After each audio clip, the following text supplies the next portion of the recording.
ਸਾਡਾ ਭਲਾ ਹੋ ਜਾਏਗਾ, ਬਿਹਤਰੀਨ ਸਾਡਾ ਕੰਮ ਹੋ ਜਾਏਗਾ।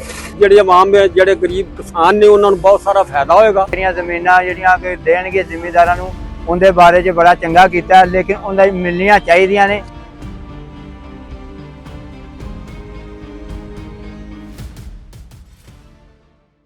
बिस्मिल्लाहिर्रहमानिर्रहीम। आज़ाद डिजिटल के साथ मैं हूं बिलाल अहमद अज़ान। इस वक्त मैं शेखुपुरा गल्ला मंडी में मौजूद हूं, जहां पे किसान जो अपनी गंदम की फसल लेकर आ रहे हैं।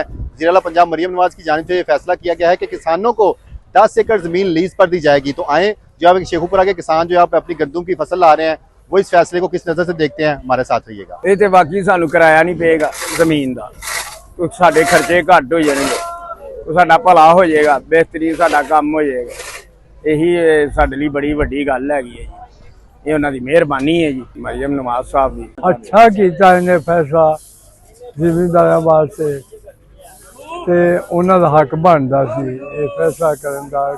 ਮਾੜੇ ਗਰੀਬ ਆਦਮੀ ਜਿਹੜੇ ਨੇ ਹੁਣ ਸਾਡੇ ਨਹੀਂ ਇਹਨੇ ਠੇਕੇ ਤੇ ਰਹਿ ਕੇ ਤੇ ਕੰਮ ਕਰੀਦਾ, ਤੇ ਜੇ ਆਪਣੀ ਹੋਵੇ ਜੋ ਹੋਰ ਫਾਇਦਾ ਹੋ ਜਾਂਦਾ, ਕਾਫੀ ਫਾਇਦਾ ਹੋ ਜਾਂਦਾ। ਫਾਇਦਾ ਤਾਂ ਬਹੁਤ ਸਾਰਾ ਹੋਏਗਾ। ਗਰੀਬ ਜਿਹੜੇ ਆਵਾਮ ਜਿਹੜੇ ਗਰੀਬ ਕਿਸਾਨ ਨੇ ਉਹਨਾਂ ਨੂੰ ਬਹੁਤ ਸਾਰਾ ਫਾਇਦਾ ਹੋਏਗਾ।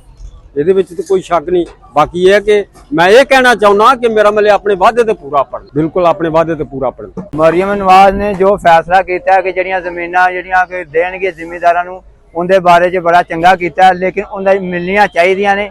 ਤੇਲ ਵੇਖੋ, ਖਾਦਾਂ ਵੇਖੋ ਕਿੱਥੇ ਕਿੱਥੇ ਗਈਆਂ ਨੇ। ਬਹੁਤ ਪਰੇਸ਼ਾਨ ਨੇ ਜ਼ਿਮੀਂਦਾਰ ਇਸ ਟਾਈਮ। ਨਾ ਉਹਨਾਂ ਕੋਲ ਬਿਜਲੀ ਦੇ ਬਿੱਲ ਤਾਰੇ ਜਾਂਦੇ ਨੇ, ਨਾ ਗੈਸ ਦੇ ਤਾਰੇ ਜਾਂਦੇ ਨੇ।